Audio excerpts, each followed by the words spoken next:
আসসালামু আলাইকুম ওয়াৰাহমাতুল্লাহি ওয়াবাৰাকাতুহু। আপোনালোকৰ ওপৰত আল্লাহৰ ৰহমত বৰকত আৰু শান্তি বৰ্ষিত হওক। আউযু বিল্লাহি মিনাশ শাইতানিৰ ৰাজিম।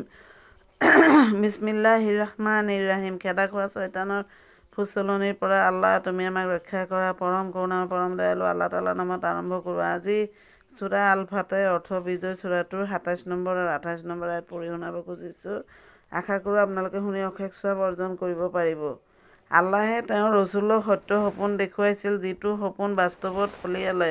সেয়া হ'ল, আল্লাহে ইচ্ছা কৰিলে তোমালোকে মূৰ খুৰোৱা অৱস্থাত বা চুলি ছটোৱা অৱস্থাত সম্পূৰ্ণ শান্তি আৰু নিৰাপত্তাৰে পবিত্ৰ মছজিদটোত প্ৰৱেশ কৰিবা আৰু তোমালোকৰ তাত